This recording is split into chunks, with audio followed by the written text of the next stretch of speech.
June 12 నాటికి తల్లికి వందనం నిధులు విడుదల చేసే ఏర్పాట్లు చేస్తున్నామని జిల్లా ఇన్ఛార్జి మంత్రి డాక్టర్ పొంగూరు నారాయణ తెలిపారు. కాకినాడ జిల్లా కలెక్టరేట్లో ఇన్ఛార్జి మంత్రి అధ్యక్షతన సమీక్షా సమావేశం నిర్వహించారు. సమావేశానికి ఎమ్మెల్యేలు, ఇతర ప్రజా ప్రతినిధులు, కలెక్టర్ షణ్మోహన్లు హాజరయ్యారు. ఈ సందర్భంగా వారు పీఎం సూర్యఘర్ పథకం, సమ్మర్ యాక్షన్ ప్లాన్ పై సుదీర్ఘంగా చర్చించారు. అనంతరం మంత్రి నారాయణ మీడియాతో మాట్లాడుతూ ఈ ఏడాది అనుకున్న దానికంటే పంటల దిగుబడి ఎక్కువగా వచ్చిందని, ఇంకా కొంతమేర ధాన్యం సేకరించాల్సి ఉందన్నారు. గత ముఖ్యమంత్రి రాష్ట్రాన్ని అతలాకుతలం చేసి 10 లక్షల కోట్లు అప్పు చేసి వెళ్లిపోయారని ఎద్దేవా చేశారు. సీఎం చంద్రబాబుకి ఉన్న అనుభవంతో ఇచ్చిన హామీలు ఒక్కొక్కటిగా నెరవేరుస్తున్నారన్నారు. ఆగస్టు 15 నుంచి మహిళలకు ఉచిత బస్సు సౌకర్యం కల్పిస్తామని హామీ ఇచ్చారు. ఎన్ని ఆర్థిక ఇబ్బందులు వచ్చినా పథకాలు అమలు చేస్తున్నామని ప్రజలకి నారాయణ వివరించారు. గత ప్రభుత్వం, గత ముఖ్యమంత్రి ఆర్థిక వ్యవస్థ ఎలా నడపాలో తెలియక రాష్ట్రాన్ని అతలాకుతలం చేసి 10 లక్షల కోట్ల పైగా అప్పు చేసేసి వెళ్ళిపోయారు. అయితే అప్పు చేసినప్పుడు ఎవరు తీర్చాలంటే మనందరం. మనం కట్టే ట్యాక్స్లే, జిఎస్టీ కావచ్చు, ఏ ట్యాక్స్ అయినా కావచ్చు, వాటి ద్వారానే తీర్చాల్సింది. తీర్చకుండా ఉంటే ఊరుకోరు. అయినా ముఖ్యమంత్రి గారు ఉన్న అపారానంతో ఈరోజు 1 by 1 చేసుకుంటూ ఏదైతే ఎలక్షన్స్ ముందు ఎన్డీఏ ప్రభుత్వం, ఎన్డీఏ పార్టీలు అన్నీ కలిసి, కూటమి పార్టీలు 3, అటు జనసేన కావచ్చు, బీజేపీ కావచ్చు, తెలుగుదేశం కావచ్చు, ఒక మేనిఫెస్టో చేసి ఆ మేనిఫెస్టోలో ఏదైతే చెప్పారో పెన్షన్స్ కావచ్చు 4000 ఇస్తామని దాన్ని మాట తప్పకుండా ఇవ్వటం జరిగింది. మహిళలకి 3 సిలిండర్లను మాట తప్పకుండా చేయడం జరిగింది. అన్నా క్యాంటీన్ స్టార్ట్ చేసాం. అయితే రాబోయే జూన్ నెలలో ఆర్థిక ఇబ్బందులున్నా, అనేక ఫైనాన్షియల్ సమస్యలున్నా, గత ప్రభుత్వం చేసిన అవకతవకల వల్ల ముఖ్యమంత్రి గారు పిల్లలకు జూన్ 12th స్కూల్స్ ఓపెన్ చేస్తారు. ఓపెన్ చేసే లోపల ఈ అకాడమిక్ ఇయర్లోనే వాళ్ళకి మనం ఇస్తామన్న అమౌంట్ ఇవ్వాలి. పిల్లలకి తల్లికి వందనం అనే యొక్క కార్యక్రమం ఏదైతే ఉందో దాన్ని రేపు జూన్ 12 లోపల ఇవ్వాలని నిర్ణయించారు. జూన్ 12 లోపల ఎంతమంది పిల్లలుంటే అంతమందికి 15,000 లెక్కన ఇచ్చేదానికి ఏర్పాటు చేస్తున్నారు. అంతేకాకుండా ఉచిత బస్సు ఏదైతే మహిళలకు చెప్పారో అది కూడా ఆగస్టుకి చేసేట్టుగా నిర్ణయించారు. అదేవిధంగా రైతులకు ఏదైతే 20,000, 6,000 కేంద్ర ప్రభుత్వం, 14,000 రాష్ట్ర ప్రభుత్వం 3 ఇన్స్టాల్మెంట్లు ఇచ్చేట్టుగా దాన్ని కూడా జూన్ లోపల ఇవ్వాలని. అంటే ఆర్థిక పరిస్థితి బాగలేకపోయినా, ఎన్ని ఇబ్బందులున్నా మాట తప్పకూడదనే ఉద్దేశంతో ఈరోజు ముఖ్యమంత్రి గారు అరేంజ్ చేశారు. త్వరలో యాక్చువల్గా జూన్లో అవి 2, ఆగస్టులో ఫ్రీ బస్సు ఇవ్వటం జరుగుతుంది. అంటే మున్సిపాలిటీలో గత ప్రభుత్వం 2014-19లో మేము అసలు ట్యాక్స్లే పెంచాల, 5 సంవత్సరాలు పెంచాల. నేనే మంత్రిని. అయితే గత ప్రభుత్వం ఏం చేసిందంటే రిజిస్ట్రేషన్ బేస్ చేసుకుని మున్సిపల్ ట్యాక్సెస్ని విధించింది. ఆ జీవో ఆ విధంగా ఇచ్చింది. ఆ విధంగా యాక్చువల్ కంటిన్యూ అవుతుంది. దాన్ని ఏం చేయాలి, ఎలా చేయాలని ముఖ్యమంత్రి గారితో మాట్లాడి ఒక డెసిషన్ తీసుకొని ముందుకు పోవడం జరుగుతుంది. రాష్ట్రంలో అన్ని డిపార్ట్మెంట్లలో ఉన్నాయండి. అదే 10 లక్షల కోట్ల అప్పు అంటే అప్పు చేయటమే కాదు ఆయన. యాక్చువల్గా అన్ని డిపార్ట్మెంట్లో నా డిపార్ట్మెంట్ తీసుకుంటే 3,000 కోట్ల రూపాయలు బిల్స్ ఇవ్వాలి. నా మున్సిపల్ శాఖకు సంబంధించి 3,000 కోట్ల రూపాయలు. ఇది పెద్దవి కాదు. ఒక్క టిట్కో హౌసెస్లోనే 3,000 ఇవ్వాలి. టిట్కో హౌస్లోనే కాంట్రాక్ట్లు 3,000. అమరావతి రాజధానిలో వాళ్ళకి 1,000 కోట్లు ఇవ్వాల్సి ఉంటే మన మధ్య ఇచ్చాం. అవి కాకుండా చిన్నవి మున్సిపాలిటీస్లో వాటిలో దాదాపు 3,000 కోట్లపై నా ఒక్క డిపార్ట్మెంటే ఉంది. అయితే ఈరోజు ఆర్థిక పరిస్థితి అధ్వానం చేసి వెళ్ళిపోయాడు కాబట్టి ముఖ్యమంత్రి గారు 1 by 1గా ఈ మధ్య 10 లక్షల లోపల ఉన్న బిల్లుని మన జనవరిలో ఇచ్చారు. జనవరి సంక్రాంతి ముందు ఇచ్చారు. ఆ విధంగా యాక్చువల్గా 1 by 1 చేస్తూ ఎవరికైతే కాంట్రాక్టులు గతంలో 2014-19లో చేసిన వాళ్ళకి ఇవ్వాలి, 19 నుంచి మన 24 దాకా చేసిన వాళ్ళకి ఇవ్వాలి. వీటిని 1 by 1 ఇచ్చుకుంటూ వస్తున్నారు. వీలైన తొందరలో అందరూ క్లియర్ చేయడం జరుగుతుంది. దానికి ముందు నిన్నటి వరకు ఈ జిల్లాలో ఉన్న కాన్స్టిట్యున్సీలో తెలుగుదేశం పార్టీ కాన్స్టిట్యున్సీ వైజ్ మహానాడులు కండక్ట్ చేసి అక్కడ చేసిన తీర్మానాలను అన్నింటినీ జిల్లాకు పంపించడం జరిగింది. జిల్లా మహానాడులో వాటిలన్నింటినీ వాళ్ళు డిస్కస్ చేశారు. ఆ తీర్మానాలన్నింటినీ మళ్ళా రాష్ట్ర పార్టీకి పంపించడం జరుగుతుంది.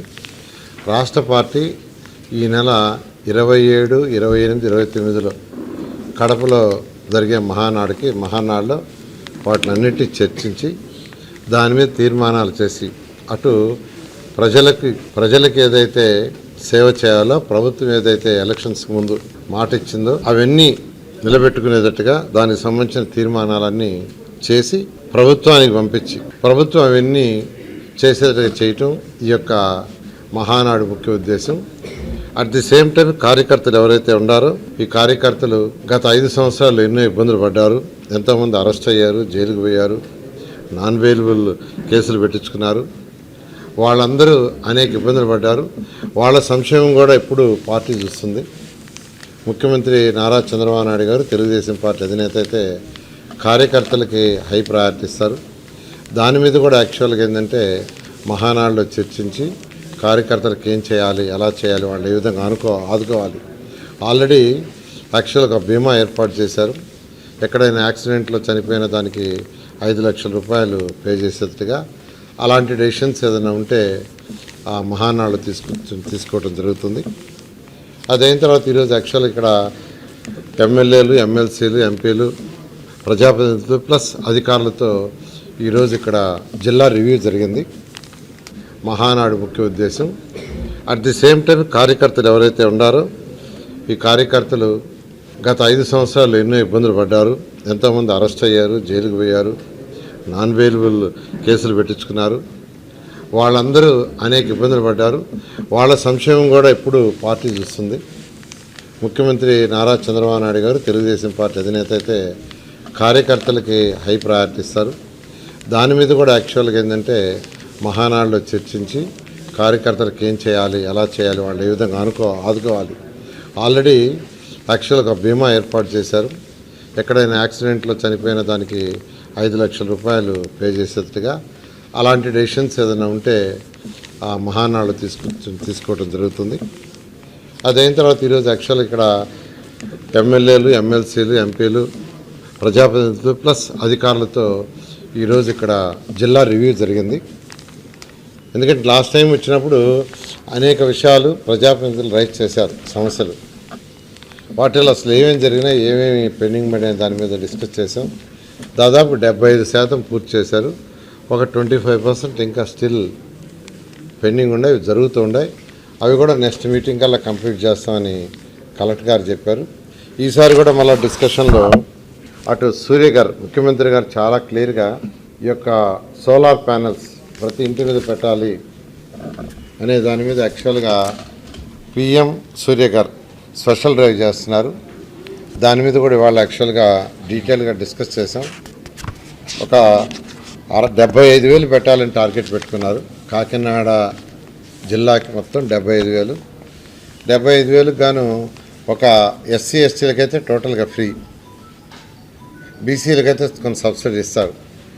దాని మీద ఐడెంటిఫై చేశారు యాక్చువల్గా. అయితే దాన్ని ఫర్దర్గా ప్రొసీడ్ అయ్యి నెక్స్ట్ మీటింగ్ కల్లా కొన్ని టేకప్ చేస్తూ ఉన్నారు. దానివల్ల పేదలు, నిరుపేదలు ఎక్కువగా బెనిఫిట్ అవుతారు. అదేవిధంగా సమ్మర్ యాక్షన్ ప్లాన్ ఎలా జరిగిందనే దాని మీద డిస్కస్ చేసాం.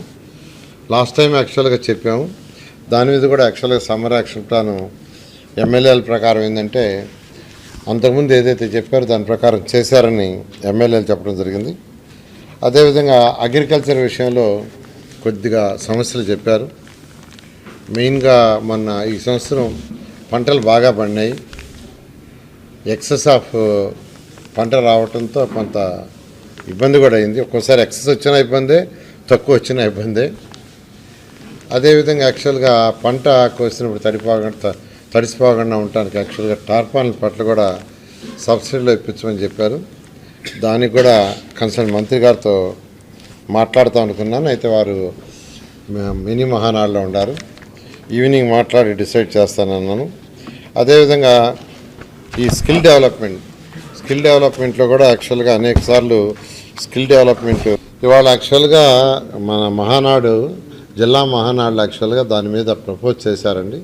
కాకినాడ ఎస్సీజెడ్ దాని గురించి టోటల్గా పర్సూ చేయమని, ఖచ్చితంగా దాని మీద డీటెయిల్గా తీసుకొని స్టడీ చేసి దాన్ని ఏం చేయాలి, ఎలా చేస్తే ఎక్కువ మందికి ఉపాధి కలుగుతుంది, యువతకు ఉపాధి వస్తుంది. ఎందుకంటే రాష్ట్రం డెవలప్ కావాలంటే యువతకు ఉద్యోగాలు రావాలా, ఇండస్ట్రీస్ రావాలా. ఖచ్చితంగా దాని మీద దృష్టి పెట్టి ముందుకు పోవడం జరుగుతుంది. Thank you. Kanchipuram Perumal silks మీ పెళ్లికి మా శుభ కానుక.